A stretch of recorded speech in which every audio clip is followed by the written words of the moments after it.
4절 말씀 것입니다. 야고보서 1장 2절에서 4절입니다.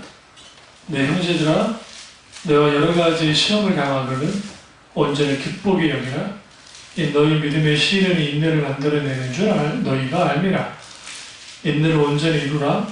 이는 너희로 온전하고 구비하여 조금도 부족함이 없게 하려 함이니라. 아멘. 말씀 제목은 믿음의 시련을 통해 온전케 하시는 하나님입니다. 믿음의 시련을 통해 온전케 하시는 하나님입니다.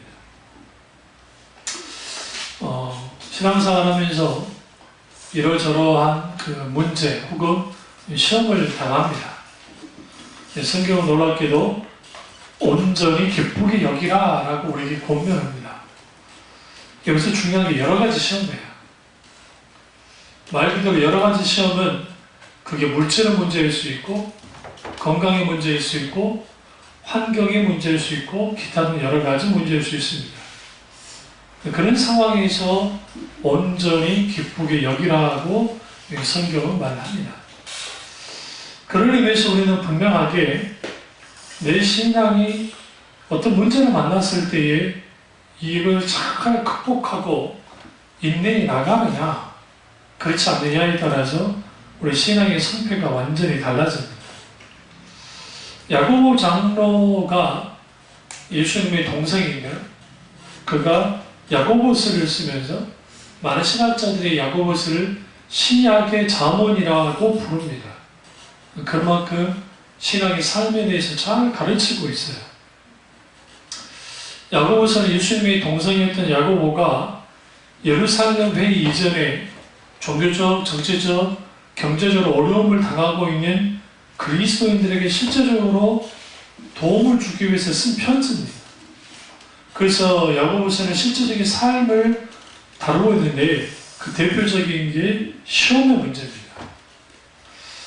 야고보 사도가 순교하고 베드로 사도가 감옥에 갇힌 사건이 사도행전 12장에 나옵니다. 이때 이제 로마 제국의 실제적인 박해뿐만 아니라 유대 당국의 이러한 이제 핍박이 있었습니다. 글라디오 황제 때 찾아온 흉년이 있었는데 AD 46년경에 있었는데 사도 바울이 이제 부조를 위해서 예루살렘에 방문하게 됩니다. 이때 기운이 너무 심해가지고 사람들은 먹고 살 수 없을 만큼 너무 힘든 상황에 있었어요. 이때 이제 사도 바울이 그 헌금을 가져와서 이제 구제 헌금을 이제 예루살렘 교회에 주게 됩니다. 그럼에도 불구하고 그리스도인들이 낙심할 만한 사건이 많이 일어납니다. 그러니까 이제 대대적인 핍박, 사도들이 이제 순교당하거나 또 사도들이 흩어질 수밖에 없는, 그리고 또 그 로마 제국의 압박, 경제적인 문제, 또 기타 여러 가지 문제가 생깁니다. 더 큰 문제는 이단이에요. 이단들이 막 공격하는 겁니다. 그리고 또 그들 내부에서는 아직도 죽은 그 율법주의, 신율법주의, 그러니까 잘못된 율법주의적인 사상이 교회 안에 또 있었고, 또 헬라파 유대인들 크리스찬들과 정통파 유대인들 크리스찬 사이에 보이지 않는 어떤 그 갈등들이 분명히 있었습니다. 그러한 것을 잘 조절하고 조정했던 사람이 야고보 장로입니다. 예수님 동생. 그런데 여기서 중요한 게 믿음의 시련이 하나님의 우리를 온전케 하시는 도구가 된다는 겁니다. 3절 보세요. 이는 너희 믿음의 시련이 인내를 만들어낸 줄 너희가 압니다. 그러니까 믿음의 시련이 우리에게 인내를 만들어냅니다. 인내는 생자를 참는 게 아니라 있잖아요. 약속을 바라보고 기다리는 것, 그것이 인내입니다. 그런데 인내를 만들어내는데 내가 인내한다고 해서 되는 것이 아니라 야고보 장로가 뭐라 합니까? 4절에 인내를 온전히 이루라는 거였어요. 아주 독특한 표현입니다. 여러분, 인내를 온전히 이루는 게 뭘까요? 영감되어지는 거예요. 그러니까 인내가 이전에 연단되어지면 아주 강해집니다, 영적으로. 그러면 이렇게 되어졌을 때 나타나는 일이 있는데, 그는 첫 번째, 온전하고, 4절 보세요. 온전하고, 두 번째, 구비하여, 세 번째, 조금도 부족함이 없게 하게 되는 거예요. 그러니까 온전함과 구비함과 조금도 부족함이 없게 되는 것이 인내를 온전히 이룰 때가 하는 거예요. 근데 그 인내를 가져다 주는 게 뭐예요? 믿음의 시련. 여기서 중요한 게 그냥 시련이 아니라 믿음의 시련이에요. 그 믿음의 시련은 뭐냐? 모든 문제를 믿음으로 어떻게 해요? 반응할 때에 그것이 믿음의 시련이 되는 거예요. 그게 굉장히 중요합니다. 그러면 하나님은 어떻게 우리에게 믿음의 시련을 통해 온전히 일으켜야 하시느냐? 첫째로 하나님은 시련 속에 있는 그리스도인들을 위로하십니다. 굉장히 중요합니다. 하나님은 충분히 그들을 위로하세요. 어떻게 위로하시느냐? 하나님의 말씀을 통해서 위로하시고 때로는 찾아오셔서 그들과 함께 하심으로 위로하십니다. 그리고 낙심에 빠진 성도들, 그들과 그들의 어떤 잘못된 신앙을 지적하기도 하시지만 그들의 핍박과 고통 가운데 주님이 실제로 찾아오셔서 돌보시고 위로하시는 하나님의 사귐의 손길이 있게 될 때 거기로부터 이제 우리가 믿음의 시련이 나를 온전케 하는 것이 되기 시작합니다. 그러니까 영적으로 시련당할 때에 하나님의 위로를 경험하지 못하면 그거밖에 슬픈 게 없어요. 고통스러운 게 없어요. 그런 의미에서는 철저하게 하나님의 위로가 필요합니다. 그 위로는 그냥 우리에게 주어지는 것이 아니라 하나님의 위로는 하나님 그분이 나의 소망이시고 그 주님을 바라볼 때 비로소 거기에서 하나님의 위로가 있게 되어집니다. 두 번째는 시험을 이기게 하시는 분이 하나님이라는 것을 알아야 됩니다. 그러니까 결국 모든 시험을 이기게 하는 것은 하나님이잖아요. 내 능력으로 되는 게 아닙니다. 야고보서 1장 2절에 내 형제들아 라는 표현이 굉장히 중요해요. 그냥 일반 사람들을 말하는 게 아니라 그 야고보 장로가 형제들이라는 표현 속에는 하나님과 예수님 안에서 하나 되어져 있는 가족 공동체, 이걸 권속이라고 합니다. 권속. 하나님의 가족. 그러니까 그 하나님의 가족된 자들아, 너희가 여러 가지 시험을 당하거든 온전히 뭐해라? 기쁘게 여겨라. 이 시험은 생짜로 혼자 당하는 게 아니라 내 주위에 있는 그리스도인들이 중보기도하면서 같이 그들과 함께 이겨내줘요. 굉장히 중요합니다. 우리 베드로전서 4장 12절과 13절 찾아보겠습니다. 베드로전서 4장 12절에서 13절을 보겠습니다.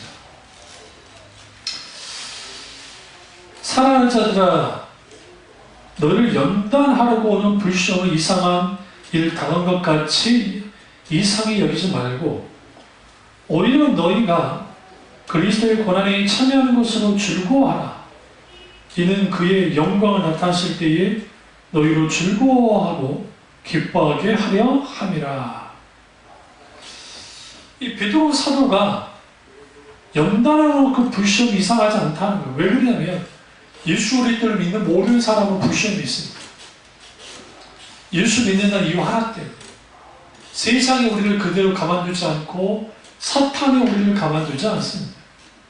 근데 여기서 두 가지 이 공통적인 게 있는데 야고보서 1장 2절과 베드로 4장 12절에서 13절의 말씀에 공통적인 게 그게 뭐냐면 한쪽은 기쁘게 여기라 라는 표현을 쓰고요. 시험을 당하기는 그 고난에 참여하는 것으로 즐거워하라 라는 거예요.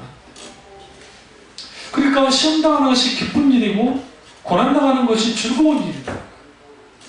이게 굉장히 중요해요. 한국교회의 잘못된 신앙관이 뭐냐면 시험 당하거나 고난 당하는 것은 잘못된 것이다, 좋지 않은 것이다 라는 것을 우리 머릿속에 각인시켜놨어요. 왜 그러냐면 고난이나 시험을 빨리 극복해야 된다. 이겨야 된다. 그걸 위해서는 뭐 산기도든 뭐 새벽기도든 철학기도든 열심히 기도해서 이 고난을 빨리 물리쳐야 된다. 그러니까 고난은 시험은 빨리 해결해야 될 해결물에 불과하다는 거. 그런데 성경은 고난을 기쁘게 여기고 고난받았을 때 즐거워하는 게 왜? 그리스도의 고난에 참여하게 되어집니다. 왜요? 온전하고 고귀하며 조금도 부족함이 없게 되기 때문에 시험을 받았을 때 어떻게 해라? 기쁘게 여기라. 시험 당할 때, 고난 당할 때에 즐거워하라. 근데 정말 즐겁나요? 기쁘나요? 그렇지 않아요. 쉽지 않죠. 빨리 이런 상황이 빨리 끝났으면 좋을 것 같아요. 종적으로 찍었으면 좋겠어요. 근데 그게 안 돼요. 그렇기 때문에 우리에게 필요한 게 뭐냐면 오늘 이 사도 베드로가 고난당할 때 연약해진 형제 자매들을 향해서 그리스도인들을 향해서 이렇게 말하는 거예요. 내가 왜 이런 고난을 당했는가라고 하는 억울한 생각으로 실망하고 낙심하지 말라는 거예요. 오히려 하나님은 고난을 온전히 기쁘게 여기는 것을 원하신다는 것을 분명하게 말하고 있습니다. 하나님께서는 자녀들이 당하는 고난을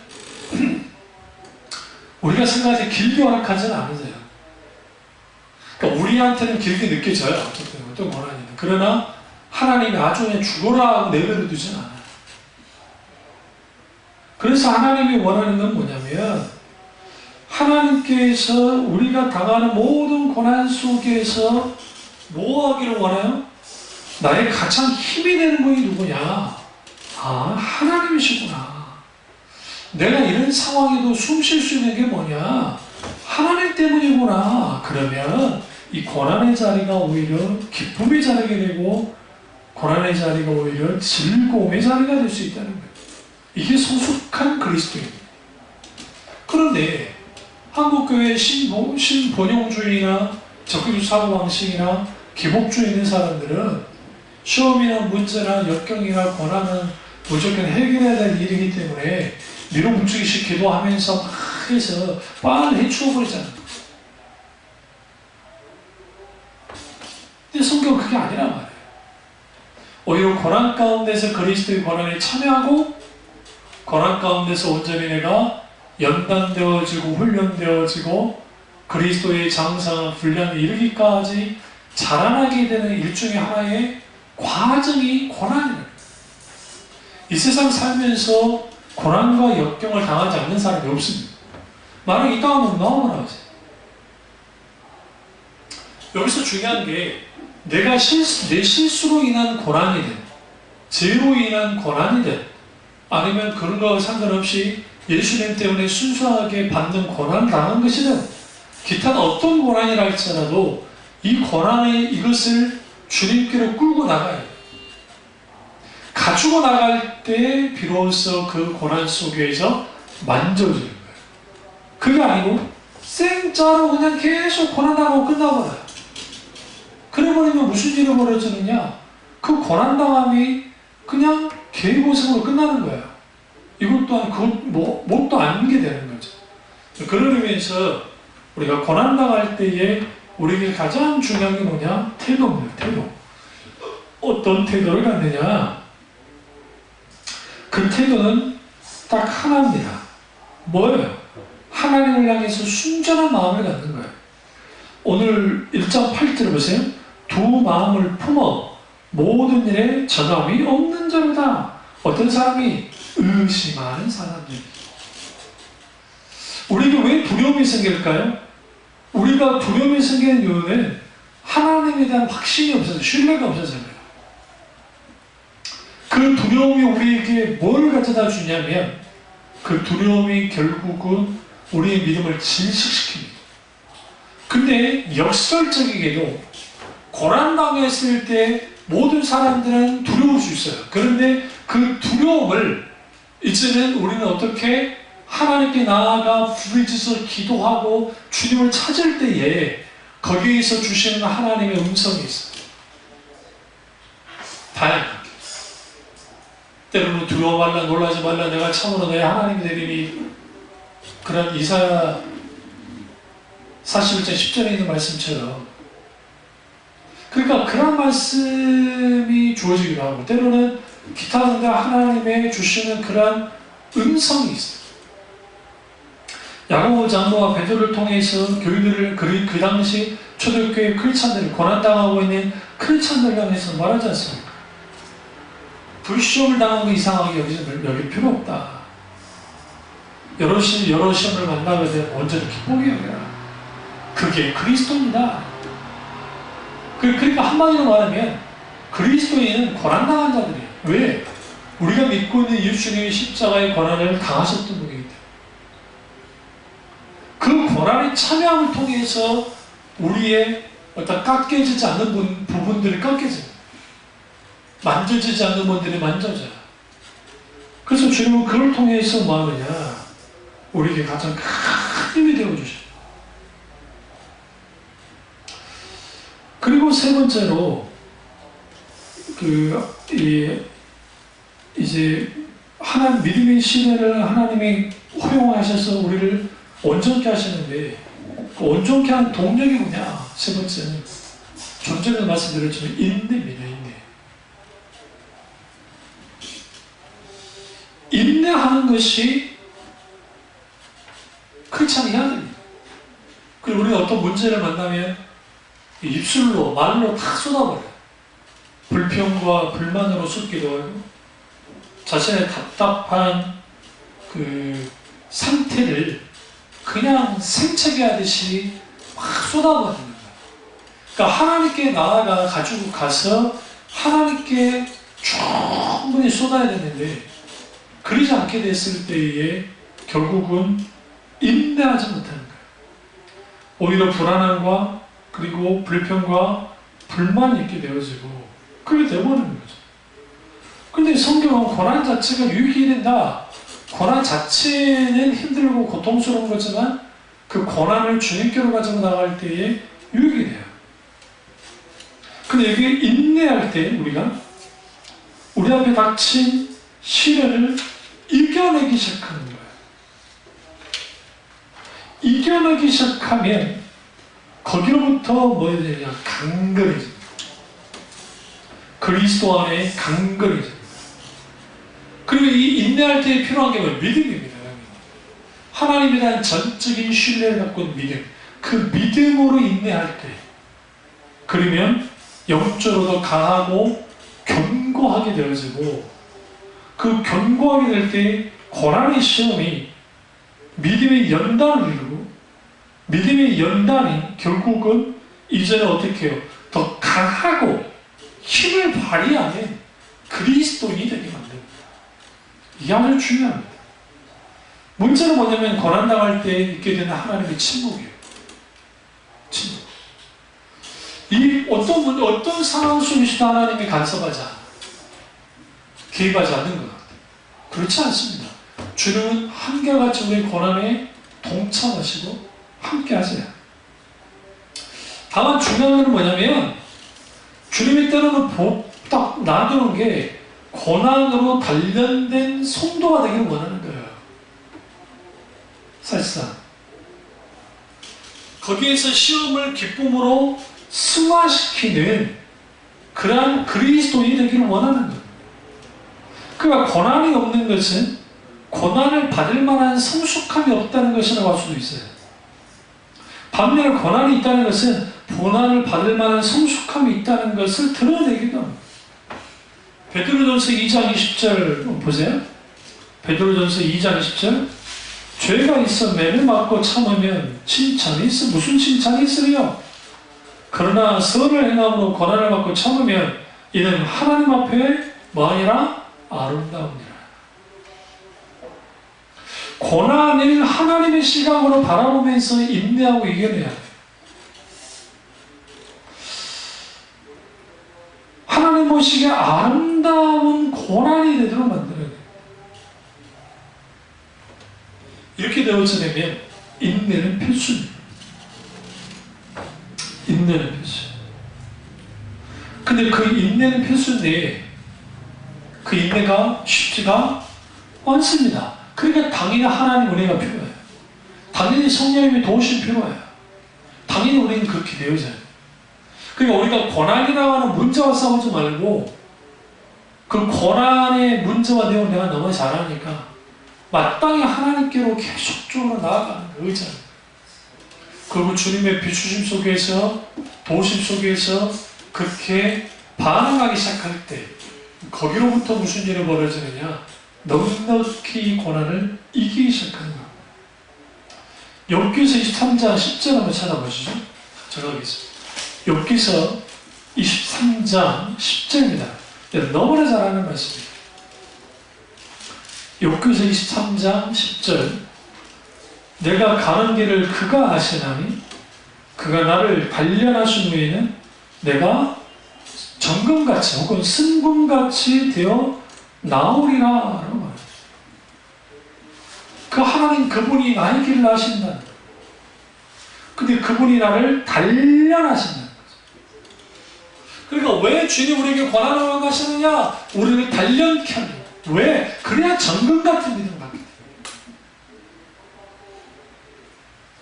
고난당함의 문제 그걸 경험하지 못한 신자들은 사실상 그 깎여나간 게 없기 때문에 그들의 믿음이 실제로 순종하다고 할 수가 없습니다. 그런 의미에서 성경에서는 철저하게 이런 이 고난을 당했을 때, 시험을 당했을 때에 거기에 충분히 믿음으로 단련되어지면 그 속에서 뭐가 있게 되어지냐면 고통으로 인한 그의 영적인 신앙의 깊이와 넓이와 높이가 결정됩니다. 그러니까 아주 큰 고난을 통과하고 나온 사람들은 그들의 신앙이 다릅니다. 그렇다고 해서 여기서 문제는 뭐냐면 내가 어제 이 고난을 극복했으니까 오늘 당연히 극복이 자동적으로 되냐, 그게 아니니까 문제예요.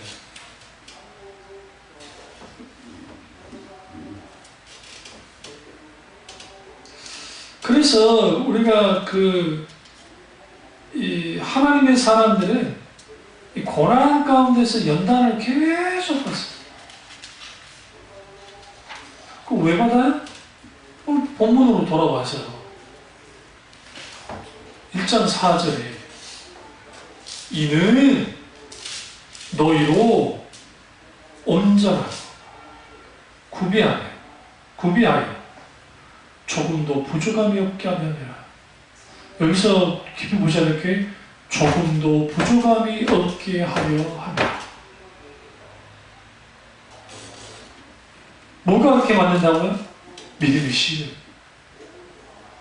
그런 의미에서 일부러 고난당할 것까지는 없지만 주님 주신 은혜 가운데 때로는 여러 상황 속에서 이런 고난을 받을 수밖에 없는 상황이 벌어졌을 때 거기에서 우리는 뭐 하느냐?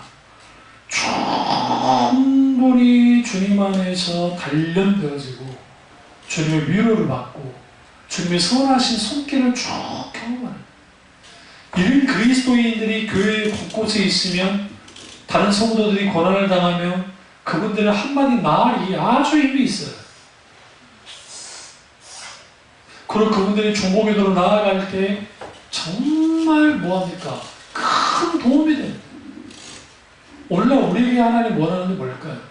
우리 앞에 이런 수많은 고난을 때로는 우리가 연약하기 때문에 이렇게 넘어지고 저렇게 넘어지고 이렇게 걸려 넘어지고 이렇게 쓰러지고 할 때에 그런데 우리는 거기서 뭘 발견하냐면 하나님의 파토스를 발견합니다.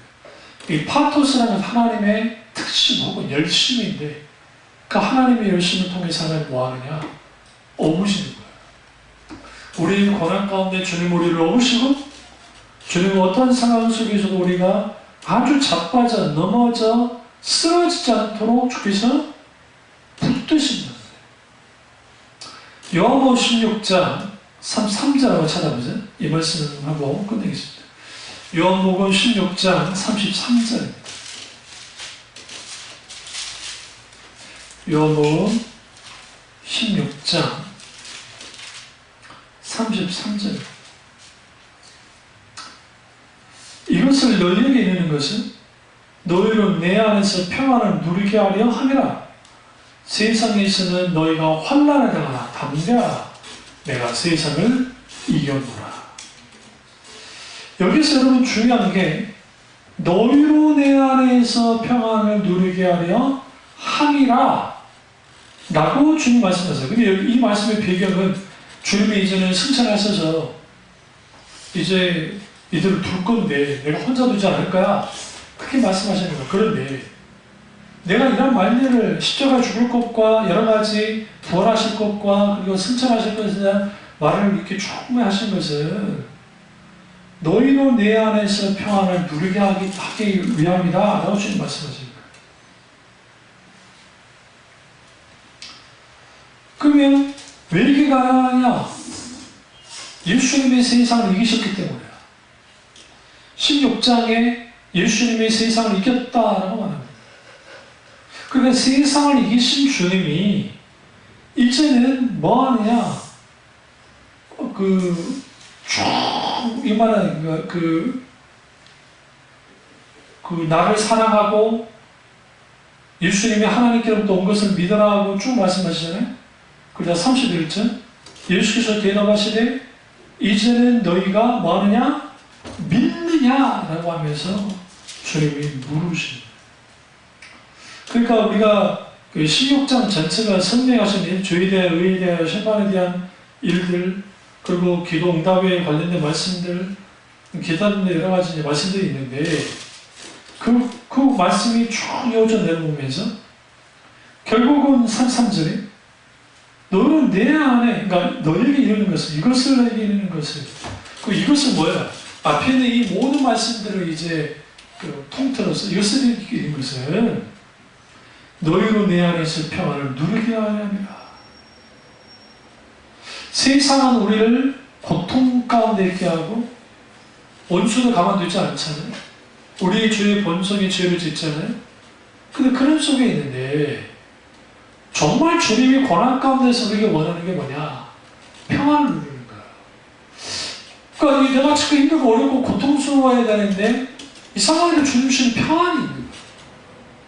그건 주님이 함께 한다는 사인입니다. 그리고 주님이 말해요. 세상에서는 너희가 환난을 당하나. 여기서 굉장히 중요한 게 있어요. 시험 당할 때 가장 필요한 게 뭡니까? 담대함. 담대하라. 내가 세상을 이겼노라. 그 담대함은 어디서부터 주어집니까? 하나님을 아는 자가 담대함을 바랍니다. 이게 굉장히 중요합니다. 어떻게 아는 자입니까? 그 하나님을 경험하고 아는 자. 그러한 사람들이 뭐예요? 아주 용맹을 말하게 됩니다. 그리고 그 용맹의 힘의 그 담대함의 배경은 첫째는 하나님의 약속이 있고 또 하나는 성령님의 놀라우신 도우심이 있어요. 그건 하나님 은혜를 포함합니다. 그래서 담대하지. 세상은 이깁니다. 당연히 모두 이거요? 고난과 역경과 문제도 이깁니다. 이런 놀라운 은혜가 저와 여러분에게 있기를 주님의 이름으로 축원합니다. 기도하겠습니다. 기도하실 때